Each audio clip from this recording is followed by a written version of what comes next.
Halo pemirsa Sinpo TV, senang sekali kami kembali hadir menyapa Anda tentunya dalam spesial event sidang tahunan MPR, DPR, dan DPD dengan agenda utama pidato kenegaraan dari Presiden Republik Indonesia Prabowo Subianto. Kali ini bersama saya Abdi Azwar Sahi.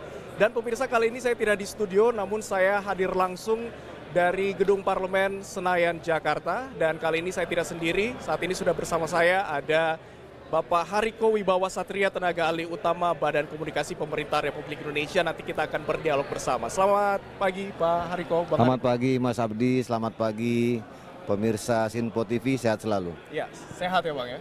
Baik, Bang Hariko, hari ini kita akan membahas terkait dengan tema kita mewujudkan kedaulatan pangan untuk Indonesia yang tangguh. Sejauh ini seperti apa dari Bakom melihat kedaulatan pangan ini menjadi salah satu faktor yang sangat penting untuk membangun ketahanan nasional? Ya, pangan ini sangat penting sekali karena berkaitan dengan kehidupan sehari-hari di masyarakat. Makanya Presiden ingin kita itu swasembada pangan. Dan alhamdulillah sekarang beras kita sudah tidak impor lagi. Dan suatu hari kita juga akan mengalami dan kita akan bersiap-siap. Seperti di luar kan sekarang situasinya lagi panas. Nah, jadi sekarang masyarakat kita semua baru mulai merasakan bahwasanya pangan ini sangat penting. Bahkan Mas Abdi, kalau suatu saat kita harus memilih antara handphone dan beras, bisa jadi kita milih beras. Karena ini penting sekali. Nah sekarang beras, jagung, kita sudah swasembada. Maksudnya kita mampu memproduksi dari tanah kita sendiri, kita sudah tidak bergantung lagi kepada dari luar. Nah, kemudian harga pupuknya untuk para petani kita itu juga sudah sangat ringan ya. Diskon 20%. Revitalisasi irigasi berjalan dengan baik. Intinya perhatian pemerintah terhadap petani sangat-sangat tinggi. Petani, nelayan, pekebun, peternak. Dan nanti akan kita lihat di apa yang disampaikan oleh Presiden terkait dengan program-program selanjutnya. Bang Hariko tadi juga sudah sempat disindir terkait dengan adanya ketahanan pangan kita dengan sudah swasembada pangan juga begitu. Dan dari Bulog juga sendiri, 11 komoditas strategis itu 7 atau 8 diantaranya itu sudah swasembada. Ya. Nah, yang lain harus terus ditingkatkan. Tapi ini sangat membutuhkan masukan-masukan, kritik dan saran dari seluruh masyarakat terkait dengan program-program pemerintah, utamanya untuk Kementerian Pertanian, Kementerian Desa, dan lain sebagainya. Baik, seberapa penting sebenarnya, seberapa strategis dari ketahanan pangan kita ini untuk menjadi kunci utama dalam pembangunan nasional? Ya, makan ya. Makan gini, sederhananya begini. Kalau misalnya kalau kita mahasiswa gitu ya Mas Abdi ya. Kalau orang tua mungkin semester 1 itu biasanya masih dikirimin orang tua gitu ya, biasanya. Kan biasanya orang tua itu mengirim uang buat kos-kosan, bayar semester dan uang makan gitu. Nah, kalau kita mampu, kalau hanya dikirim uang semester sama kos-kosan tanpa uang makan kan kita repot. Nah, makanya Presiden selalu pemerintah memikirkan kemungkinan yang terburuk. Bagaimana kalau terjadi perang, kan kita nggak tahu. Bagaimana kalau terjadi bencana alam, kan kita nggak tahu. Makanya cadangan beras kita sekarang itu termasuk yang tertinggi. Sudah surplus begitu ya? Nah, sudah surplus panjang sejarah. Sekarang relatif kita sudah jarang ya, hampir tidak ada mendengarkan berita ada yang kelaparan. Padahal kita ini negara yang keempat terbesar di dunia loh. Kita ini pulaunya berapa nih? 17.000 lebih ya. Kita 1.340 suku bangsa. Jadi jumlah kelurahan dan desa itu di atas 84.000. Kalau dulu masih ada sepertinya kita mendengar yang seperti itu. Kalau sekarang sudah tidak ada. Jadi intinya Presiden sederhana aja. Tidak boleh ada yang lapar. Apalagi kelaparan. Nah, makanya kita jangan terus-menerus bergantung kepada pangan dari luar.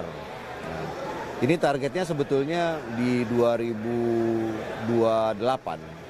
Tapi kita bersyukur di 22 bulan pemerintahan Presiden Prabowo ini kita sudah swasembada beras, kita sudah swasembada jagung, kemudian telur dan komoditas lainnya kita sudah tidak bergantung gitu. Jadi bisa dikatakan bahwa saat ini memang sebenarnya kita sudah secara mandiri untuk ketahanan pangan kita, begitu ya? Kita sudah swasembada. Sudah swasembada. Baik, terkait dengan tantangan di lapangan, seperti apa sih Pak? Kan pastinya ada beberapa tantangan, baik itu mungkin distribusi ke pulau-pulau terpencil, begitu, atau mungkin ke daerah 3T. Ini kan juga menjadi salah satu tantangan untuk distribusi ketahanan pangan kita ataupun dari ketersediaan pangan, gitu. Apa sejauh ini tantangannya? Baik, apa mungkin selain dari distribusi? Paling banyak itu Mas Abdi alih fungsi lahan itu. Jadi lahan yang awalnya untuk pertanian berubah menjadi perumahan atau pemukiman. Itu yang paling utama. Alih fungsi lahan Ya. berarti ya? Kemudian tantangan lainnya ya cuaca, alam. Kemudian selanjutnya ya sumber daya manusia. Nah, sumber daya manusia pertanian ini terus ditingkatkan. Nah, sekarang dengan berbagai terobosan-terobosan dari Kementerian Pertanian seperti irigasi, pompa air, kemudian peralatan-peralatan yang lebih modern, itu bisa panennya itu kalau untuk sawah itu bisa setahun sekali, bisa 2 kali, bahkan sekarang bisa ada yang 3 kali. Jadi tantangan itu bisa diatasi dengan teknologi dan sumber daya manusia. Jadi sederhananya kalau kita di depan kita ini kan kayak misalnya sawah gitu ya. Kemudian kalau biasanya hanya panen dalam 1 tahun itu sekali panen, tentu kita rugi gitu. Tapi kalau dia diperkuat sumber daya manusianya, diperkuat teknologinya, maka dia bisa panen 2-3 kali dalam setahun gitu. Berbicara terkait dengan strategi ini, Bang, bagaimana strategi pemerintah untuk kita benar-benar bisa secara mandiri begitu mewujudkan ketahanan pangan kita, bahwa kita tidak perlu lagi bergantung dari negara lain, misalkan dari gandum ataupun untuk kedelai begitu ya. Bagaimana, ada strategi khusus nggak dari pemerintah untuk kita bisa benar-benar mandiri begitu? Ya, sekarang kita sedang menuju ke sana, tapi memang ini membutuhkan dukungan semua pihak, termasuk ini soal mindset juga. Jadi sekarang kita melihat banyak munculnya petani-petani yang muda. Ini satu kabar yang sangat positif. Jadi orang sudah mulai memahami bahwa menjadi petani itu bisa kaya. Menjadi petani itu kalau ditanya sama calon mertuanya pekerjaannya apa, petani itu juga tidak membuat orang turun gengsinya gitu. Tidak dipandang sebelah mata begitu. Tidak dipandang sebelah mata. Mindset ini sudah lama karena pengaruh tayangan, karena pengaruh tontonan, karena pengaruh tongkrongan pergaulan, sehingga orang menganggap petani itu bukan sebuah cita-cita. Nah, kalau sekarang kita melihat ada perkembangan terbaru dengan masifnya berita tentang pertanian, termasuk dialog-dialog seperti ini di Sinpo TV, orang semakin memahami bahwa dunia pertanian itu dunia yang sangat menyenangkan, sangat membahagiakan, bikin orang sehat karena nggak bekerja di dalam ruangan, bekerja di luar kantor, bisa kerja sekaligus apa istilahnya itu healing gitu ya. Kemudian proses-proses menanam hingga panen itu membuat orang bahagia. Jadi sudah banyak sekarang yang anak-anak muda yang membuka lahan pertanian bahkan menjadi petani. Nah, kalau di sisi ini sudah bisa maksimal mindset ini, kita optimis dengan yang Mas Adi sampaikan tadi, komoditas-komoditas yang kita belum swasembada seperti kedelai itu juga bisa kita perlahan-lahan kita bisa swasembada. Kalau kita lihat kan memang Bakom ini sebagai jembatan gitu ke masyarakat, mengkomunikasikan segala bentuk kebijakan publik dari pemerintah begitu ya. Ada nggak mungkin semacam konten khusus yang dipublikasikan dari Bakom gitu terkait dengan tidak hanya pertanian saja, namun mungkin dari sektor lain juga begitu. Seperti tadi sudah dikatakan bahwa bertani itu tidak hanya untuk generasi yang sebelumnya saja, tapi juga anak-anak muda sekarang juga sudah ada begitu. Ada nggak sih buat konten digital mungkin di sosial media? Banyak. Di luar mungkin orang tidak semuanya yang membicarakan politik ya, tidak semua orang bicara tentang MBG, tidak semua orang bicara tentang koperasi. Banyak sebetulnya konten-konten yang menarik, ada pariwisata, bahkan kemarin itu di 12 Agustus itu kan di hari 12 Agustus itu Hari Gajah Internasional. Belum banyak orang yang tahu kalau Pak Prabowo itu menyerahkan 90.000 hektar lahannya untuk perlindungan gajah, Konservasi gajah di ya? Aceh gitu. Kenapa gajah? Karena gajah itu kan umbrella spesies gitu ya. Saya kemarin diskusi juga sama Mas Fat Fahdevi, dia bilang kok itu keren tuh yang konservasi gajah, kata Mas Fat. Ternyata memang kalau kita melestarikan, melindungi gajah, itu karena dia payungnya satwa, maka otomatis kita juga melindungi satwa-satwa yang lebih kecil tubuhnya dari gajah itu gitu loh. Jadi kalau bahasa gampangnya, kalau gajah aja dilindungi artinya hewan-hewan yang lebih kecil dari itu juga bisa Turut terlindungi. Nah, orang kan hanya melihat Pak Prabowo dari program-programnya saja, tapi kan banyak juga program-program lain yang sebetulnya menjaga lingkungan, termasuk program ASRI, menjaga kebersihan pantai dan lain sebagainya. Gitu. Baik. Kita kembali lagi terkait dengan pangan, bagaimana ada strategi pemerintah untuk menjaga ketahanan pangan kita ini mungkin tidak hanya terjaga, tapi juga bisa terjangkau begitu, dan dari generasi ke generasi. Ada strategi tersendirinya kan? Ya, pemerintah tentu banyak program bagi masyarakat yang belum mampu, itu kan didaftarkan juga di program sosial ya. Ada namanya bantuan pangan non tunai, ada bantuan sosial, ada program keluarga harapan. Intinya begini, orang itu tidak boleh lapar, apalagi kelaparan gitu.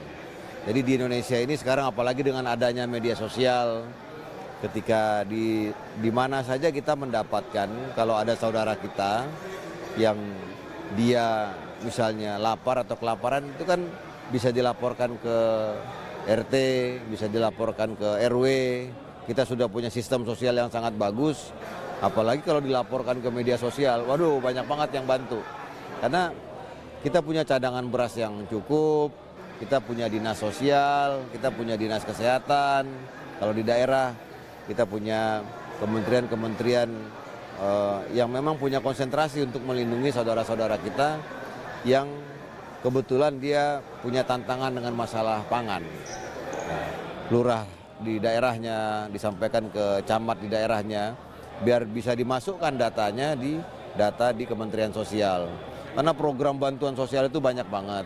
Nah, intinya saat ini situasi kita aman, pertumbuhan ekonomi kita 5,2%, bahkan sekarang itu kalau saya nggak salah data terakhir itu jumlah saudara kita yang mengalami kemiskinan kalau nggak salah itu 8% lebih lah. Ini termasuk angka kemiskinan yang paling rendah dalam sejarah. Gitu. Terkait dengan memastikan produksi pangan kita ini biar tetap berjalan, apakah ada langkah tersendirinya, misalkan dengan memberikan subsidi pupuk kepada para petani atau seperti apa? Karena kan kita sekarang sudah swasembada. Biar ini tetap terjaga produksinya, bagaimana kebijakan dari pemerintah? Pupuk itu kan diskon 20%. Kemudian pupuk juga semakin mudah diakses. Kalau dulu banyak sekali peraturan-peraturan terkait dengan pupuk itu sekarang sudah dipangkas sehingga masyarakat mudah mendapatkan pupuk. Tapi tentu saja bagi pemirsa Sinpo TV, apa yang saya omongkan ini kan harus dicek di lapangan. Misalnya ketika kami menyampaikan pupuk mudah diakses, nah bagi yang kebetulan di tempatnya itu tidak mudah diakses, ya disampaikan kepada Kementerian Pertaniannya atau disampaikan di media sosial. Nah, kita juga punya program namanya hilirisasi pangan. Jadi hilirisasi pangan itu maksudnya kalau kita menanam pisang, ya tanamlah pisang. Kemudian ketika pisang itu tumbuh, ya tidak lagi dijual pisangnya saja, tapi diolah dulu sehingga harga jualnya menjadi lebih tinggi gitu loh. Nah, hilirisasi pangan ini yang sedang digalakkan sekarang. Jadi tidak hanya hilirisasi di sektor sumber daya alam, tapi juga hilirisasi di sektor pertanian. Ini yang sebetulnya ini sudah berjalan, hanya tinggal kemasannya yang lebih bagus lagi, kemudian pemasarannya yang lebih bagus lagi gitu. Dan tentunya dari ketahanan pangan ini juga berkaitan dengan program Presiden Prabowo Subianto terkait dengan MBG begitu. Dari program MBG ini juga memberdayakan para petani untuk nantinya hasil pertanian mereka dibeli. Dan ada juga dari yang mengolah beberapa bahan pangan gitu, termasuk dari ikan lele juga, pengusaha ikan lele juga dibeli oleh pemerintah untuk dimasukkan dalam program MBG.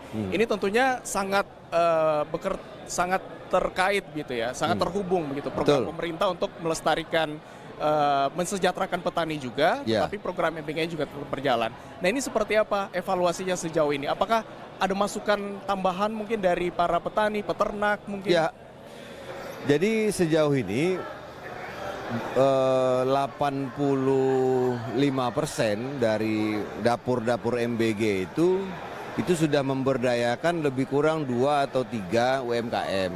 Nah, memang di peraturan presiden tentang tata kelola program MBG ini dapur-dapur itu harus membeli bahan bakunya dari UMKM, ya termasuk tadi petani, peternak, pekebun dan lain sebagainya. Nah, inilah mengapa sekarang kita sangat optimis dengan program ini. Karena sekarang kepala BGN yang baru ini kan Pak Sudaryono. Jadi Pak Sudaryono ini, Mas Abdi, dia sebelumnya Wakil Menteri Pertanian.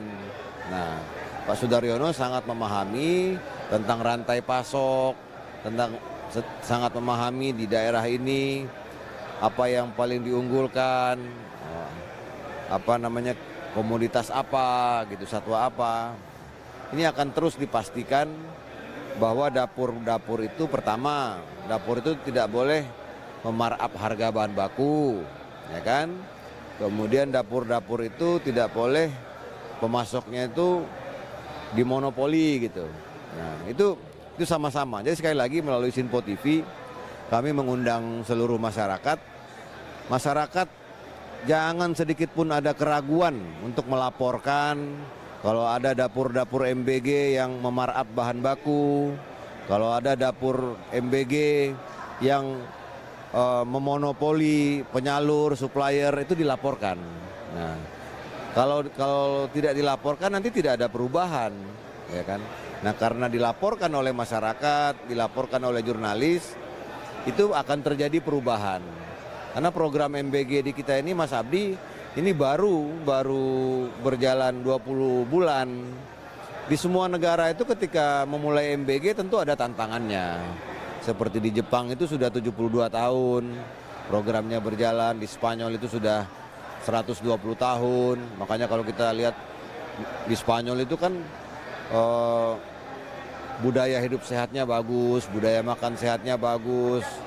Dan rata-rata perutnya datar-datar, di sana bahkan juara Piala Dunia gitu kan. Nah, budayanya sudah terbangun budayanya. Di kita ini baru 20 bulan. Nah, karena baru 20 bulan itulah program ini sangat membutuhkan kritik dan saran dari Ibu dan Bapak semua. Dan yang penting yang disampaikan itu fakta, bukan fitnah gitu loh. Jadi kalau misalnya menerima makanan, kalau memang tidak layak, bisa difoto, dilaporkan ke sekolahnya, dilaporkan ke dapurnya, jangan didiamkan gitu. Bang Hariko, terakhir mungkin bisa disampaikan kepada masyarakat seperti apa peran masyarakat ini agar tidak hanya menjadi konsumen saja, tetapi juga bisa menjadi aktor untuk terlibat langsung dalam mencapai cita-cita ketahanan pangan kita? Ya itu tadi, kalau memang masyarakat itu memang pekerjaannya adalah petani, maka manfaatkan pupuk yang sudah didiskon, kemudian manfaatkan program-program pemerintah terkait dengan pembelian produk-produk pertanian itu dimanfaatkan. Kemudian kalau masyarakat itu dia bukan bekerja sebagai petani, bukan sebagai peternak, pekebun atau nelayan, maka dia bisa menjadi orang yang mengkritik program ini, orang yang mengawasi program ini. Dan Presiden sangat terbuka sekali lah dengan kritik-kritik itu. Kritik-kritik itu kan maksudnya konstruktif ya, bukan membuat kita pesimis. Kan program itu pasti di awal-awal itu tidak ada yang sempurna 100%. Nah, untuk menyempurnakannya kita membutuhkan kritik-kritik, masukan dari masyarakat, dialog-dialog seperti ini, sehingga terus terjadi penyempurnaan-penyempurnaan. Begitu Mas Abdi. Kita harapkan ada komunikasi dua arah juga ya dari masyarakat yang memberikan masukan terkait dengan berbagai program dan kebijakan pemerintah. Betul. Tentunya untuk sama-sama mencapai kedaulatan pangan kita bersama ya. Baik. Bang, nanti saya juga akan bertanya terkait dengan salah satu program pemerintah juga ini terkait dengan cek kesehatan gratis. Ya, tapi kita tahan dulu ya, kita harus jeda lebih dahulu. Jedanya berapa lama nih? Nggak lama. Oh, nggak lama, oke siap. Baik, dan pemirsa Sinpo TV, saya masih akan berbincang tentunya dengan tenaga ahli utama Badan Komunikasi Pemerintah, dengan Bang Hariko, tentunya masih dalam spesial event kali ini. Jangan kemana-mana, usai jeda berikut ini tetaplah bersama kami di Sinpo TV.